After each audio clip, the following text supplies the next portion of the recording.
And that is one of my big goals for 2026 is to be where my feet are. You may have heard this saying before, be where your feet are. And I've always really loved it, but it's really resonating even more right now because there's so many different things in my life pulling me.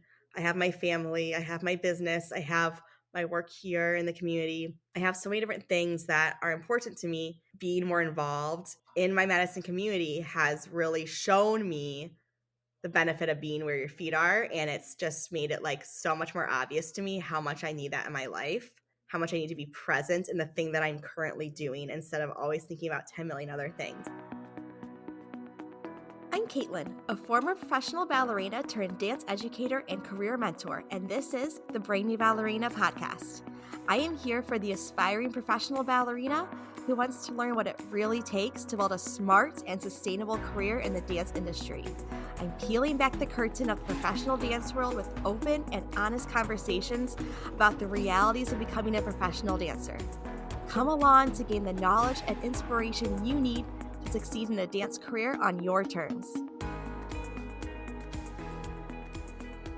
Hello and welcome to the Brainy Ballerina podcast. Caitlin here today with my 2025 wrap up and talking about my goals for 2026. As I am recording this right now, it is December 16th. So not quite the end of 2025, but if you tuned into my 2024 wrap up last year, you heard me say this at the very beginning of the episode. It's now January 3rd. We're finally getting back into the swing of things, and I had to carve out some time today while the kids are still home from school and daycare to get this recorded. And I sat down at my desk. I was going over my notes, just reviewing a few things I wanted to talk about before I hit record. And as I was about to hit record, my son ran downstairs and said, "Dad needs you right away." I run upstairs. My 2-year-old daughter has projectile vomited all over the carpet. So that was the start of norovirus ripping through my entire household, through my entire family. I was trying to edit that episode while I actively had norovirus, which was nearly impossible, but somehow I got it done. And this year, I am not waiting until the end of 2025 to record this because who knows what could happen. But we are going to talk all things professional and personal today. It all matters in your life. So first, I want to start by talking about some of the exciting things that happened for the Brainy Ballerina and for me in 2025. So one thing that I am really proud of is how much this podcast has grown in 2025. Thanks to you, the listener. You are the reason that this podcast is succeeding. According to my Spotify Wrapped, the audience for the Brainy Ballerina podcast grew 999% in 2025, which is a number that is kind of hard for me to contextualize, but feels very massive. So that's super exciting. My Spotify Wrapped also told me that this was the number one show for 104 listeners. So I think that's pretty cool that there's 100 of you out there who tune into this podcast more than any other podcast. That's amazing. I also reached my goal of monetizing the podcast in 2025. I mentioned last year that I wanted to bring on some sponsors to help support all the expenses and time that go into producing this podcast, and also to give a platform to other dance businesses to share their work. So I was very excited to bring on a 12 dance competition as a podcast sponsor this year. We are really perfectly aligned in our mission, so it was a really natural fit. I also have another sponsor that we're on a slight delay releasing because of some back-end things, but I'm going to be introducing them in 2026, and I'm really excited about that. So things are moving in the right direction as far as the podcast goes, for sure. One of my big 2025 goals was to see 12 live performances. I've spoken about this quite a bit on the pod, but I had a really hard time going to see performances after I retired. And to be quite honest, when I think about it, I really didn't see that many performances while I was dancing. It was like I was so in that world and always rehearsing, taking class, performing, that when I wasn't doing it as my job, I didn't want to go see any other performances. I wanted time away from that, which I get, but I do think I was doing myself a disservice by not going to see more performances because it really is so inspiring. But I'm excited to say that I reached that goal and actually I surpassed it. I saw 15 live performances this year, and they ranged from classical ballet to modern dance, comedy, concerts, musical theater, you name it. I feel like I saw it this year. And I'm really excited because what I noticed near the end of the year as I was working toward this goal is that it became almost habitual to start checking for what shows were coming to town. Whenever me and my husband were planning a date night, I was like, let me see if there's any shows coming to the Overture.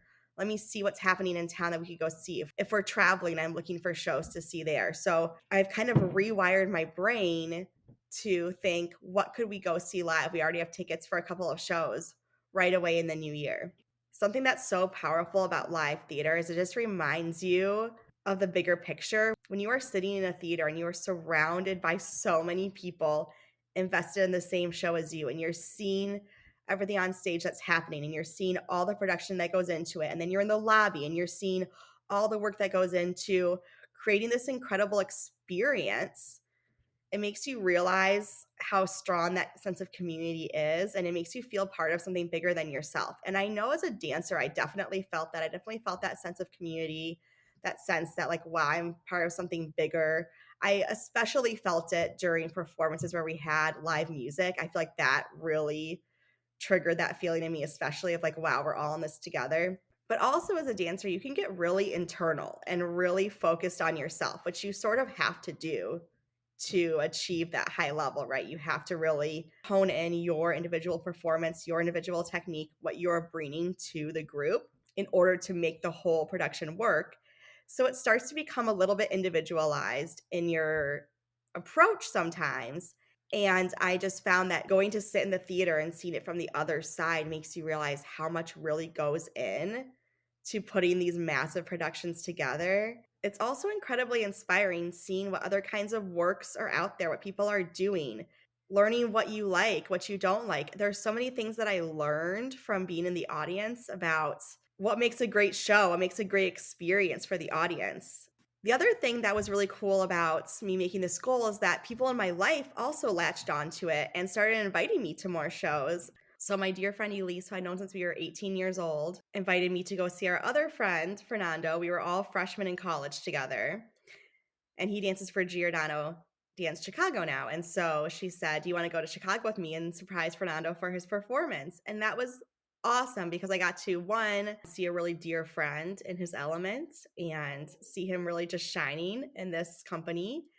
And I also got to spend time with another dear friend that I don't get to see that often now that we don't dance together anymore. And I've moved out of Missouri. So that was really cool. And I also got to meet up with my mom and my sister to go see the Joffrey in Nashville. Because I'd been talking about this, my mom said, why don't we all go get together and go see this performance in Nashville and have a whole weekend out of it? And so that was really awesome. My sister got engaged that same weekend, so I got to be there for that. So there were definitely opportunities that came up because I spoke this into existence and said, I want to achieve this goal. And other people said, hey, that sounds cool. Let's do it together. So I feel really good about that for me personally, but also for the performing arts in general, because I want to inspire more people to go see more performances. I don't want to be a hypocrite and tell people they should go see performances and not be doing it myself. I hope that this inspires you to get out there and see what's going on in your community, see what is coming to your local theater. I also took my kids to a couple of shows, one theater and one ballet. I took them to see the Madison Ballet Nutcracker.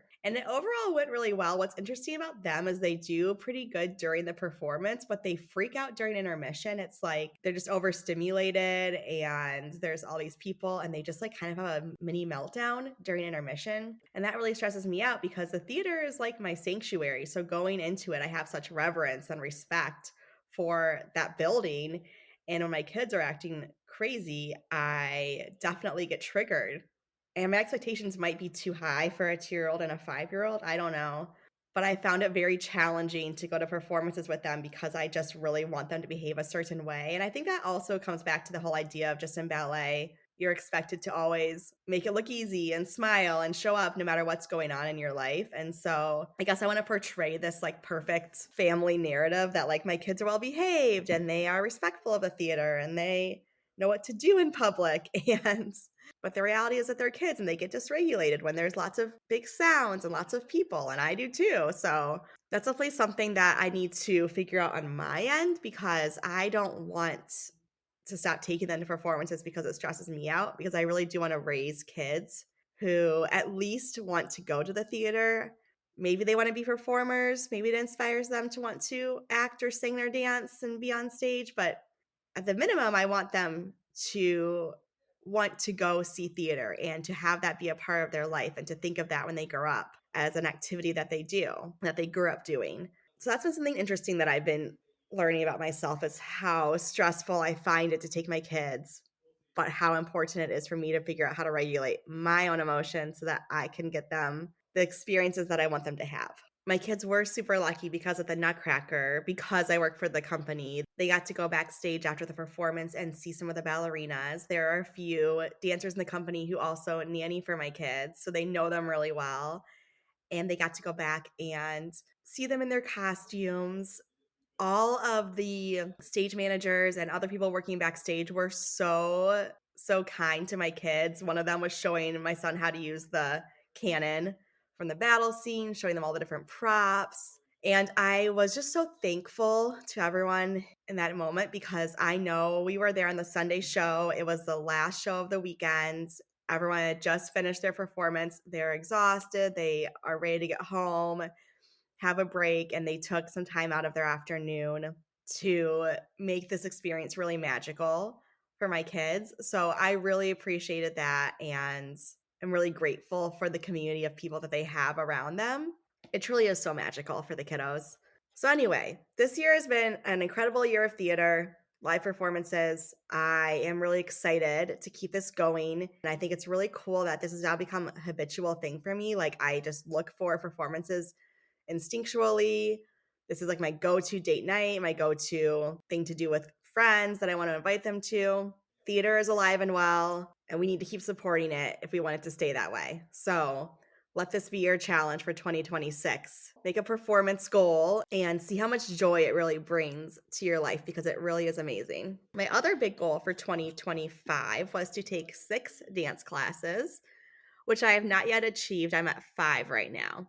And I did find this incredibly challenging for 2 reasons. One, just time, trying to fit in classes. I don't live in a huge city like New York where there's unlimited open class options. There are surprisingly a lot of open adult dance classes in Madison, Wisconsin. There are some really amazing classes, great studios, a lot of options, but still not unlimited. So finding the time to get into class was challenging. And also, I just have been dealing with a lot of back, neck, shoulder issues that have been ongoing, but they do make it also challenging to get into class, because I can't lift my left arm above my head most days, and I haven't been able to for 2 years, unless I do a huge rib flare and totally just like splay everything out. If I'm keeping everything in alignment, that arm is not going above my head. And I also am having a lot of flare ups. Like, I'm currently dealing with a pretty bad flare up of my neck and shoulder issues. I can't turn my head all the way to the left.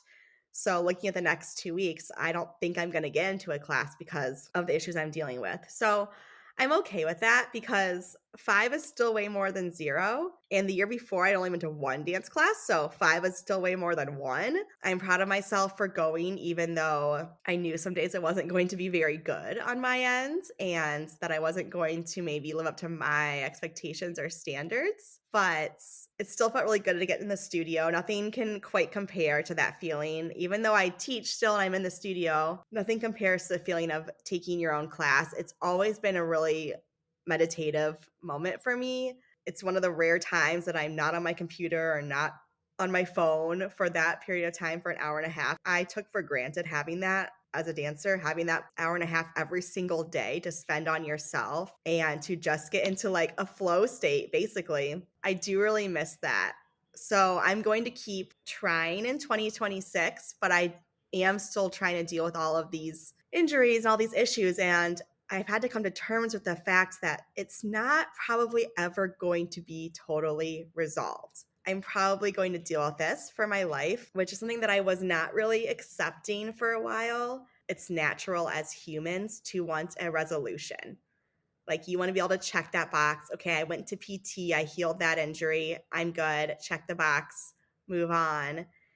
And sometimes that happens where you have a freak accident and you're able to kind of rehab it completely and move on. But for a lot of the chronic things that we deal with, that's never going to be the case. And I really felt like I was like, okay, I'm going to get to this place where it's better and then I can move on with my life. And I'm realizing that it's really going to be an ongoing chronic thing, that I'm going to have to do the same 3 exercises every day, probably for the rest of my life, if I want to be able to stay pain free and to stay fully functional.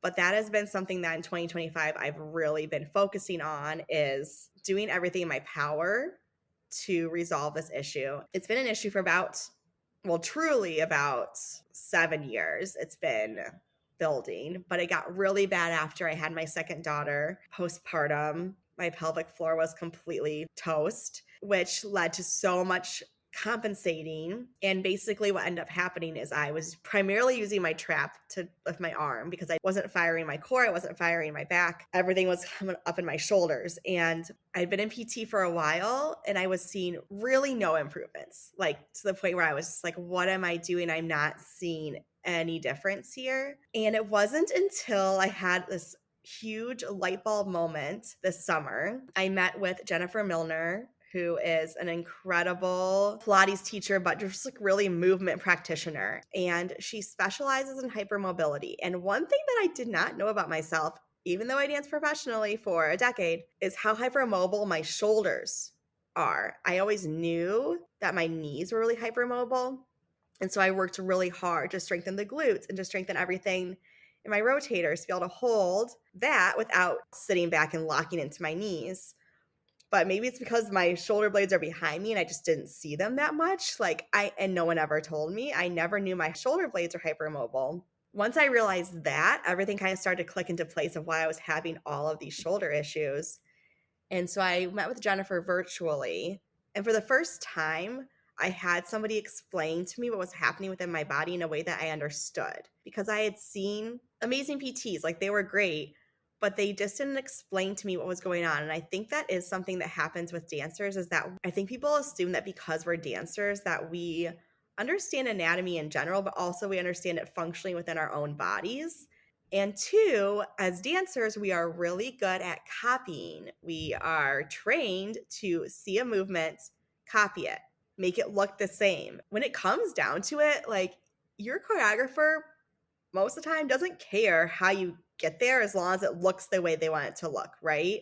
So you can compensate, you can do things physically incorrectly sometimes as long as you're making it look right. And so I think as a dancer, you can go into PT and you're trained to copy and execute. So like they would show me the exercise, I would do it.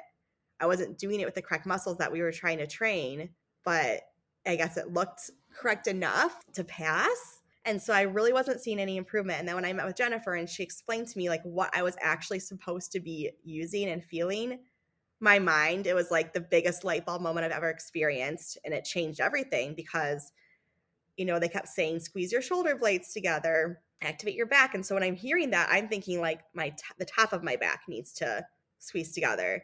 And Jennifer is the first person to explain to me that like your serratus is wrapping around into the bottom of your rib cage. So those serratus muscles is what's pulling everything and moving your shoulder blades. I hope I'm saying that right, Jen, if you're listening to this. But that's why I understood it. And that's what made sense to me, was like, okay, you're not trying to necessarily move your shoulder blades. You're trying to move these muscles that are lower in your back that are really doing all the work to make everything work up top. And it also helped me understand, like, just like your hip socket has to rotate to be able to lift, same thing in that shoulder socket. If you can rotate and almost like turn out within your back and your shoulders, then you have more mobility in your arms. So all of these things, like, all of a sudden just clicked in my brain. Still had a lot of work to do, still have a lot of work to do to get that strength and to get the movement patterns back. Just having someone explain it to me and explain it in my language that I can understand was life-changing. So I just encourage you as a dancer, if you have been dealing with something, and you might have amazing people on your team, but if they're not explaining something to you in a way that makes sense to you, you have to be proactive and ask maybe for another way to have it be explained. Just like as a dance teacher, I will try to explain things multiple different ways for multiple different people because we all have different learning styles. Same kind of thing. Ask if you're not understanding something. Say like, can you break this down for me like I'm 5 years old? No, I really do need you to talk to me like I am a kindergartner. What's happening here? How am I doing this? The other really life-changing thing for me, and I started working with both of these people around the same time, so it was like everything just started really changing. The other thing that really changed the game for me is when I started working with a massage therapist in Madison, Camille Sanchez, and she owns Avatar Healing. If you are in this area, you have to see her. She is an incredible massage practitioner. She does cupping. It has made a huge difference in my recovery. Everything she does, she's amazing at. But I think the most impactful thing that I found with working with her was that she really validated me. And same with Jennifer. Like the last time I saw her, she said to me, I don't want to freak you out or scare you, but this is one of the worst back shoulder issues that I have seen in my practice.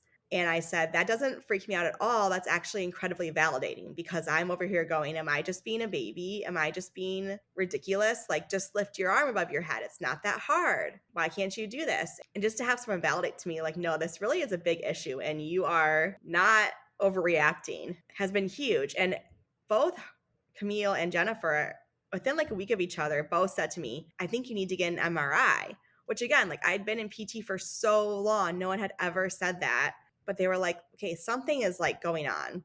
That was another like just really validating push that I needed from somebody to say, hey, like you need to pursue more medical treatment for this. Because again, I think I wouldn't have done that on my own because I wouldn't have actually even known that that's something that I needed to look into. I wouldn't have thought that it was worth it. So having people on your team who are going to push you to advocate for yourself is super important.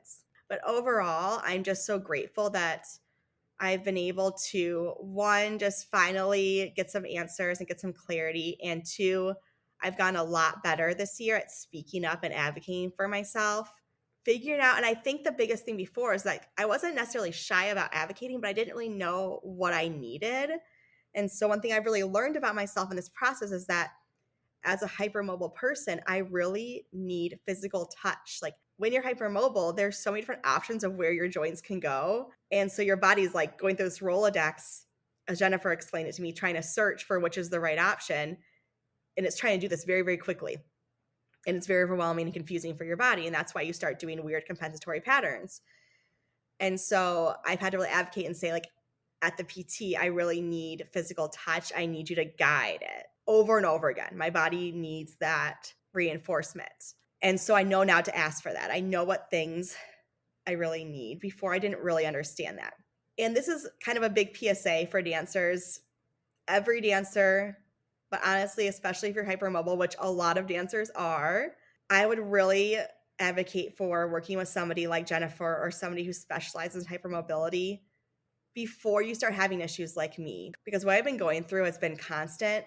I mean, having neck pain and shoulder pain and back pain, I mean, that's what's holding you up. That's what's holding your head up. Like it makes everything so hard. And I don't want to see dancers get to a place where they've been working incorrectly for so long that they start having these issues like I'm having.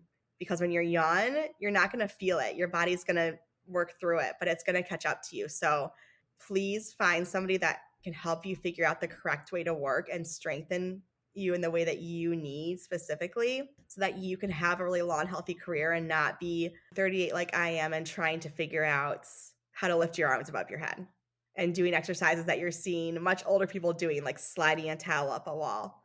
Nothing wrong with it, but it's very humbling to say the least after you've been a professional dancer. So I don't want to see you get there.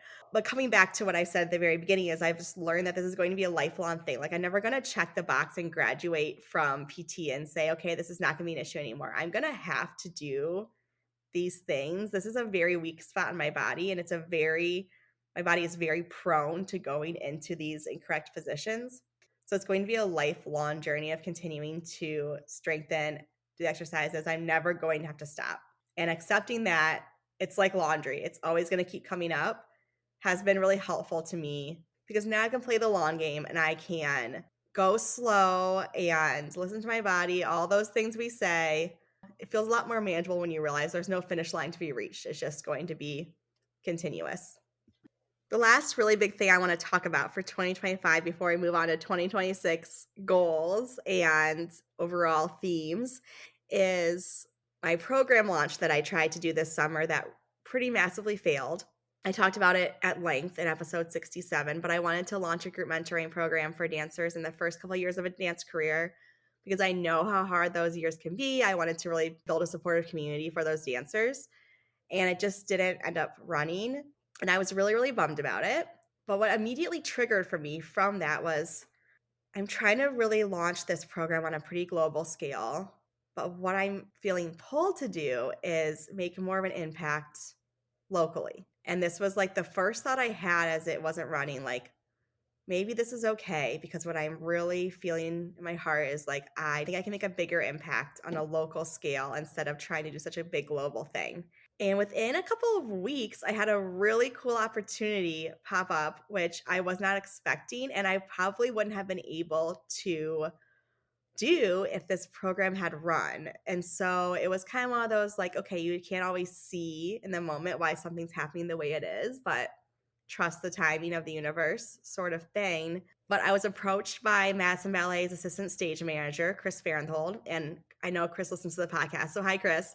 But he approached me about a new initiative he was starting for the company called Madison Ballet Special Projects. And the whole idea of the initiative is to make ballet more accessible, more seen, kind of go behind the scenes and just bring our local community in to our world.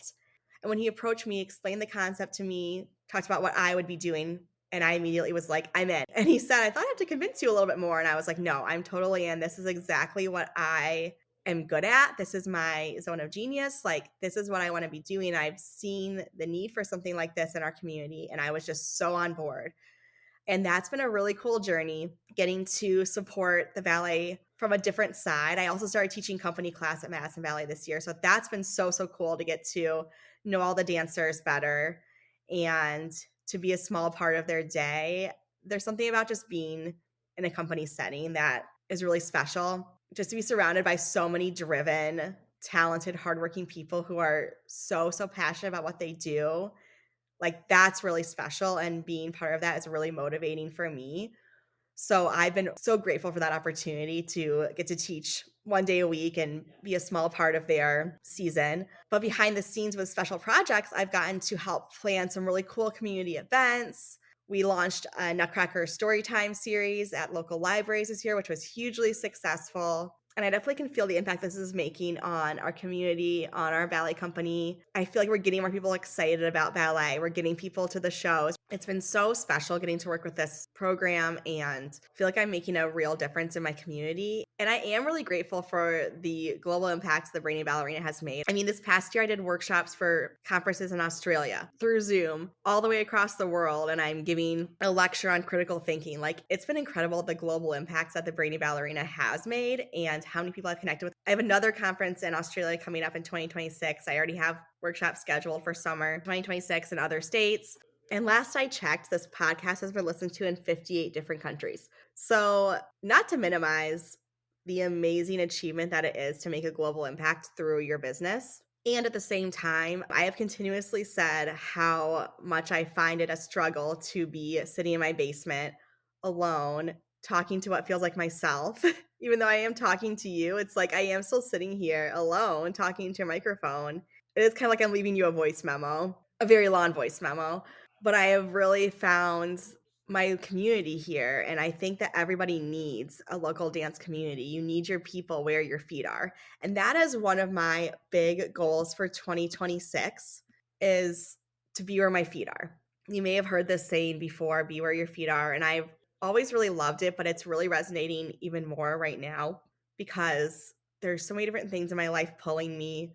I have my family, I have my business, I have my work here in the community. I have so many different things that are important to me. And my gut reaction a lot of the times is to always have this sense of FOMO, to want to be like working on what I'm not working on. Like, if I carve out time to work on my business and I have to miss a family thing, I'm like so sad the whole time that I'm missing this family thing.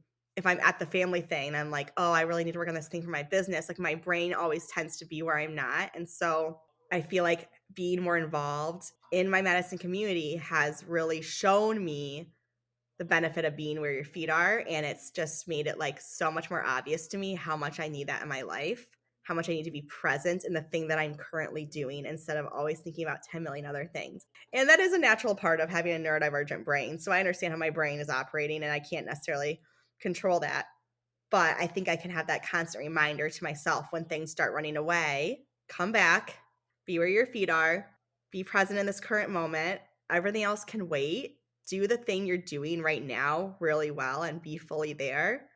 And then you can do the next thing fully well. One really tangible way I'm doing this is I bought what's called a brick. It's this device for your phone, and it literally is just like a square. And so, what you do is you choose which apps on your phone that you want to brick.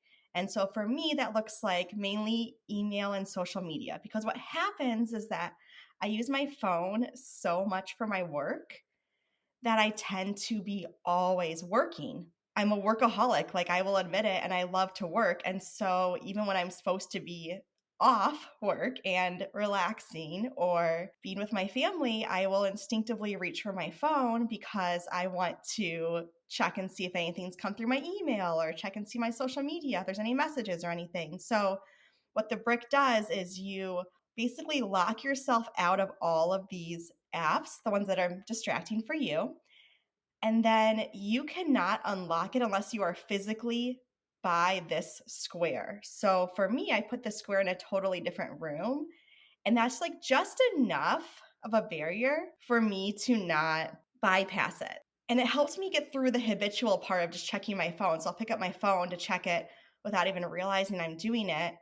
And then I'll see that it's bricked. And I'm like, oh, yeah, I don't really need to be on my email right now. Put it down. You can look at it later. So I'm going to link that in the show notes because this has been a really tangible tool that I've told friends and family about. And I really do recommend it. Basically, you can change your phone into like a regular old school phone that just does texts and phone calls, which I've been saying to people I know, like, I'm just going to go back to getting a landline because I am so sick of always feeling like I have to be connected all the time. So this has kind of done that task for me, is turn my phone almost into like a landline phone where I just can call and text people, but it takes away that temptation to always be on social media. So it helps me really be present and, again, be where my feet are. I usually like to pick a word of the year. So for 2026, my word of the year is simplify. And I feel like past me would have conflated simplicity with laziness when it comes to productivity. I really value simplicity in a ballet class and in a lot of different areas, but when it comes to productivity, that equals laziness in my brain. Like I should always be doing more. What if this is a thing that you should be doing because this will change the game? If you just did that one thing, then your business would blow up and you could have all this success. Like it's so easy to get yourself into that spiral of like, this could be the one thing that changes everything. And that comes from a lot of our mentality around being a dancer. Like a lot of it is the numbers game, right? You have to go to a ton of auditions, you have to be out there, you have to be doing all these things. And that is true. And I'm no longer in that world, but I'm having a hard time shaking that feeling of like, oh, I have to be doing all of it. Which as a dancer also, by the way, you don't have to be doing everything. You can't do everything. So in 2026, I am trying to rewrite that story in my brain of simplicity to really being smart about what matters. So saying, okay, I cannot make everything matter at the same level. Like it just cannot. And as a high achiever, there's that saying, the way you do one thing is the way you do everything. And I used to like live by that saying. And I now hate that saying because it's like, that can't be true. Like you can't do everything 100% all the time. You are going to burn out so, so fast. So like do the things that matter to you really, really well. And then press the easy button on the things that don't matter to you as much.